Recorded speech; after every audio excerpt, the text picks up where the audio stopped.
if you're with me, and one of those is your dick is gonna look huge in my hand. In fact, I've got a little side hustle going. I'll do photo sessions with the guys, you know, get a picture of your dick in my hand, and it's gonna look huge. Even yours would, even yours would. And you can make a lot of money. I made $1,200 last week.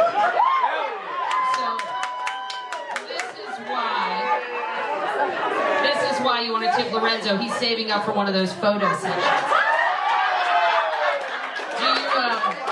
Do you know why a dick can't be 12 inches? Why? Because it would be a foot. I got a groaner. That's what I was going for. All right, we're keeping this show moving along. Is everybody having a good time? Excellent. Excellent. All right, our next comic, I just met him tonight. They say he's very funny. We're going to find out. You can see him at comedy clubs all up and down the East Coast. He is from Baltimore, Maryland. Please welcome Byron Brooks.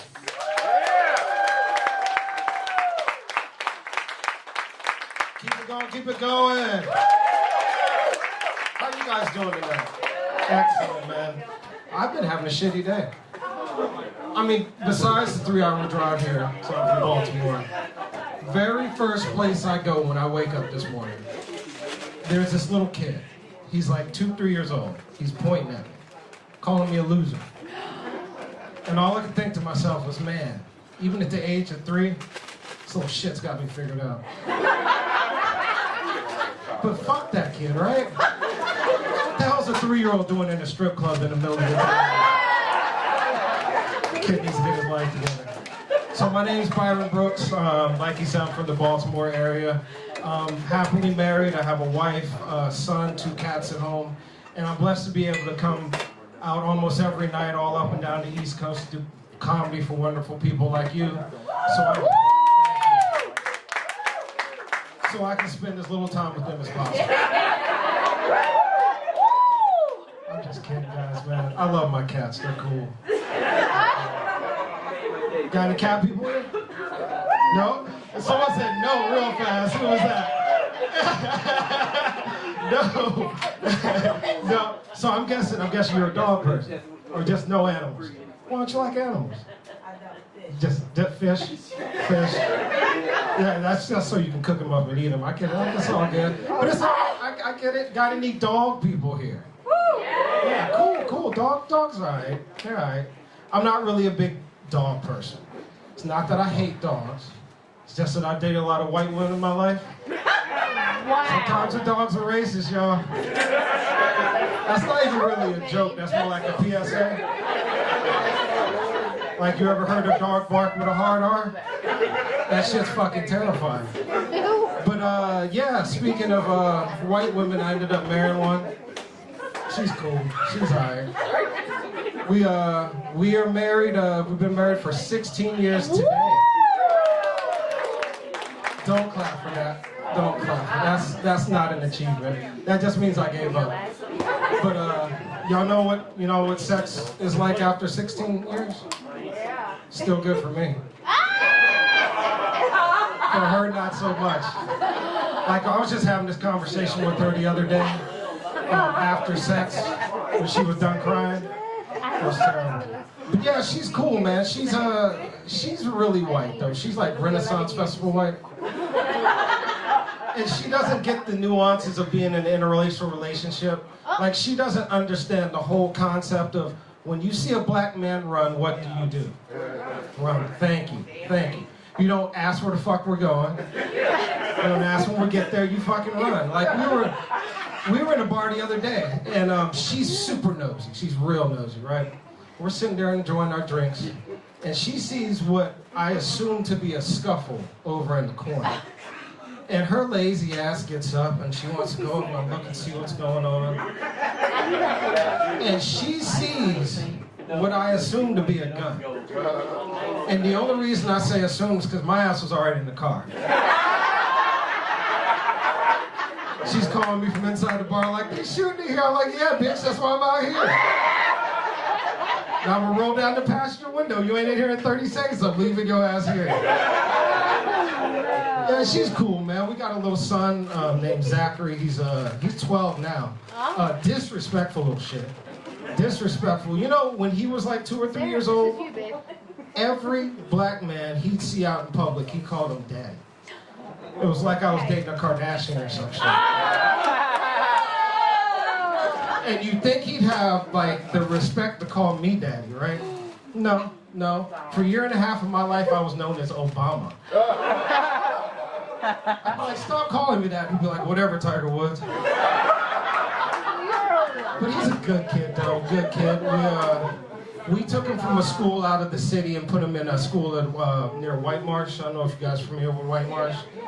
He now goes to a school that's so white, only 2 possible bad things could happen to him, right?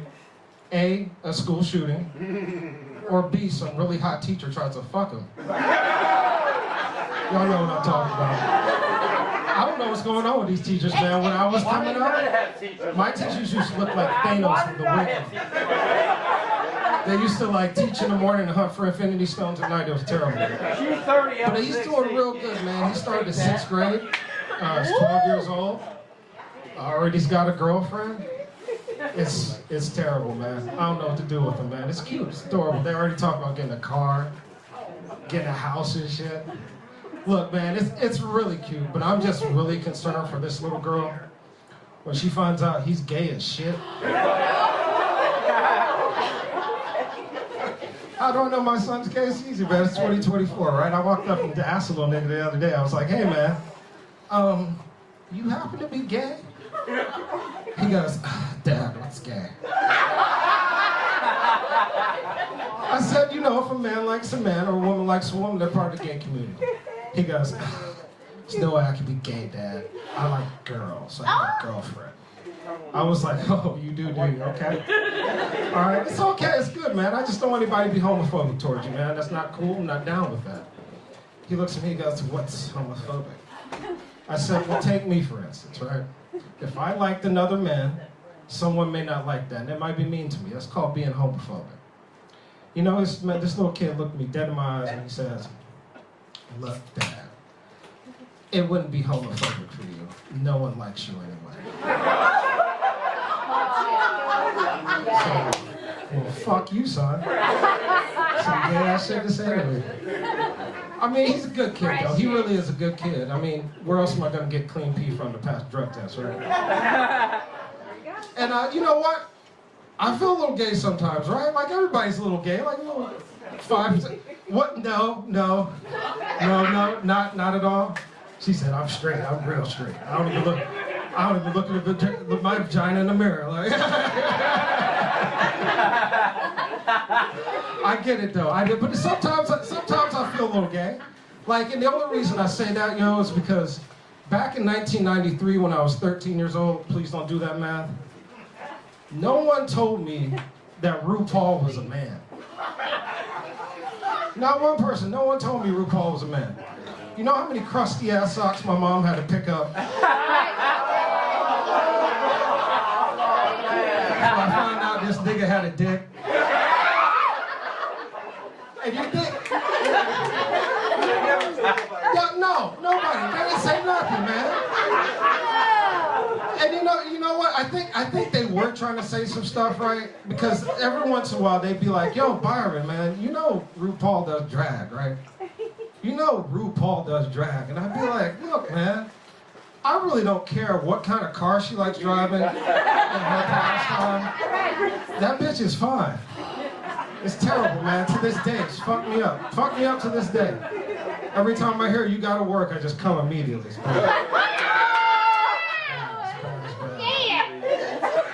So, we got any pot smokers in here? With the rest of your parents here or some shit? What the fuck? Oh, is marijuana legal in Delaware? Yeah. It is? Oh, cool. Y'all have dispensaries? No dispensaries. That sucks for y'all, man. They're all over Maryland, man. I'll tell you what. And let me tell you what they'll do to you. As soon as you walk into one of these dispensaries, they're going to try and sell you the most potent shit that they can, and then giggle about what they did behind the counter. It's crazy. I bought this shit the other day. So damn strong. I took it home, I started smoking it, started looking around, started looking at my hands. I was like, Jesus Christ, my hands are huge. But I started to come down a little bit, and I was like, nah, my dick's just little. Fucking disappointed, man. Fucking disappointed. So, you guys like boats? No? Anybody here got a boat? Usually a room full of... You got a boat? Holy see, let's go. Yes, sir. He knows how to be white people happy. That's right. White people happy. White people love boats, yo. White people love boats. I tell you, I'm gonna get one, man. I'm trying to be white person. I'm trying to be white guy happy, right? I have this neighbor across the street, really old guy. He's got a fishing boat, and I love it. But he got it by kind of bad terms. Like, he's older. He's in his late 80s. He had a wife. His wife died. And he was really depressed. He wouldn't come outside. He wouldn't talk to his neighbors, anything like that. And then one day I come home, and I see a boat sitting in his front yard. And this dude is happy as shit. He starts having people over, starts having company, starts having parties. And I had to think to myself, man, like, I guess I got to start taking, my life a little bit more seriously. You never know where you're going to go, right? So I had an idea. I started fucking a 93-year-old lady down the street. She's got a bad hip and prone to falling, so by my calculations, she'll have a boat pretty soon. Pretty damn soon. So anybody here got siblings? Yes. People got siblings. Who was that said woo over here? Cool. Siblings, a brother or sister? Sisters. I can yeah. Older or younger? Younger. You guys close? No, not close at all. Was there a falling out, or y'all just don't? No, they're kids.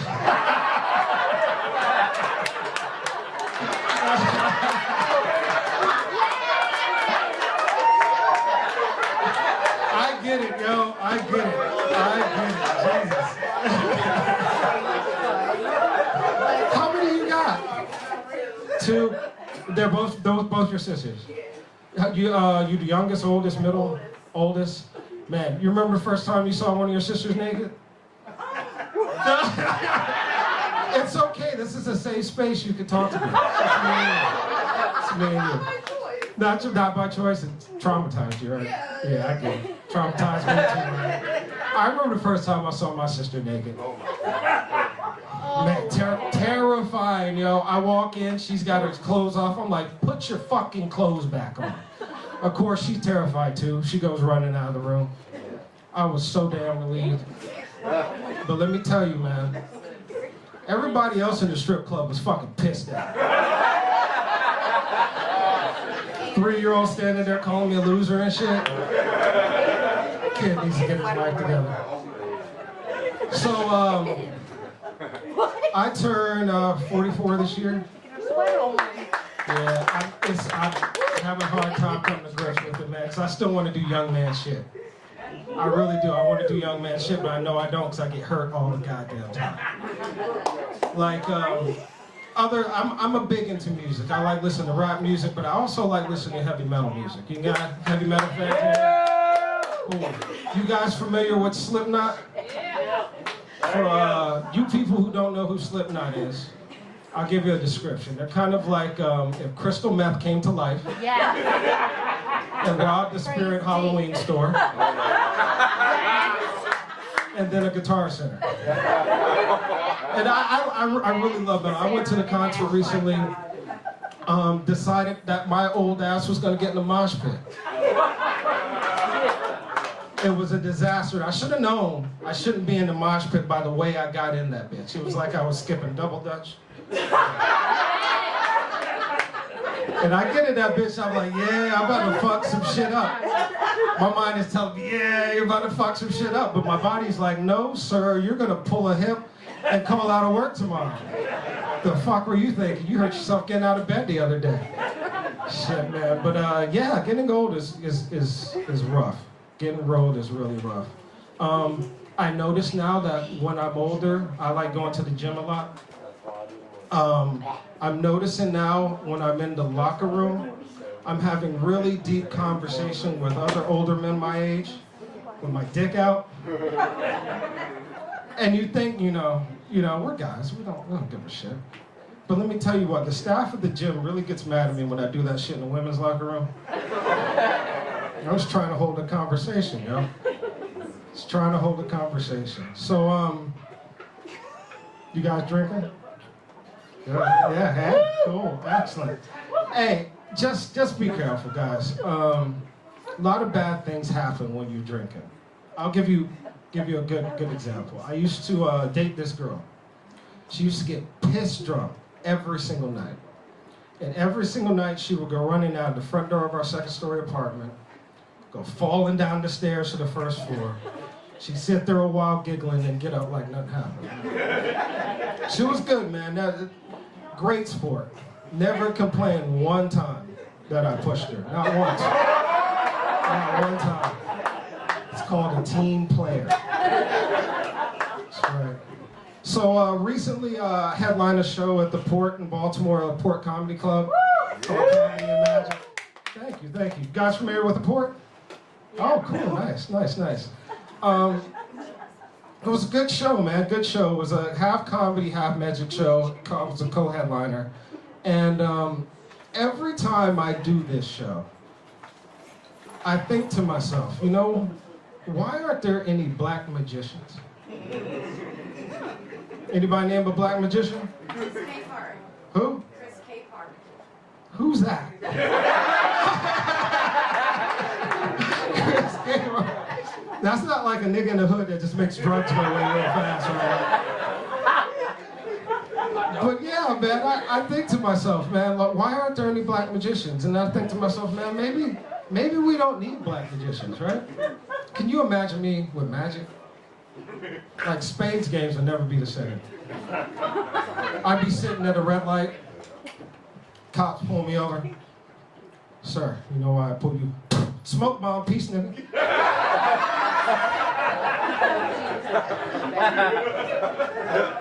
Child support, now you see it, now you don't. I'm fucking around, guys, I'm fucking around. I wouldn't. Those kids need that money, man. They really do. I also don't understand why it's gotta be so expensive. You guys have any idea why it's gotta be expensive? When I know for a fact that for 75 cents a day, you can sponsor a child in need. It's the same as a cup of coffee. So Baltimore City is interesting, man. I just got out of jury duty. A lot easier now these days. They just call you. You call up, you say, you basically see if you're on a list to show up. But back in the day, you used to actually have to go to the jury selection. So you show up, you sit in the jury selection room, and wait to get put in a courtroom.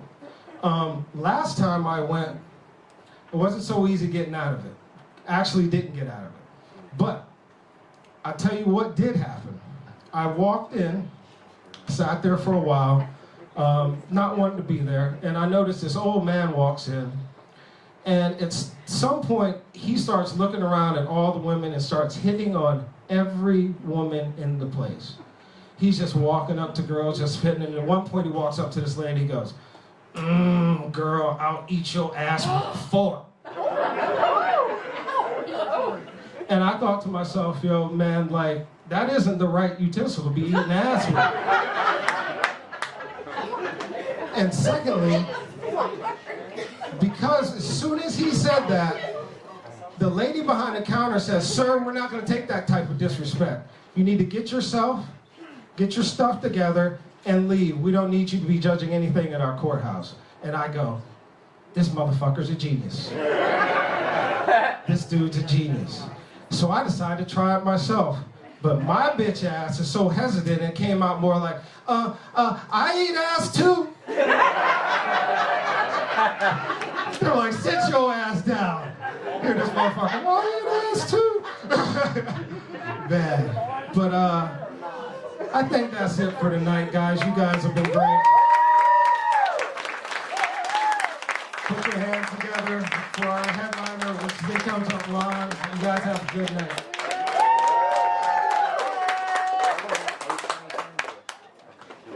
I think he just wanted to see me run. Let's hear it for Byron Brooks. Fantastic. Look for him all up and down the East Coast, headlining comedy clubs. We are about to welcome our headliner tonight in just a couple of minutes. But before we do that,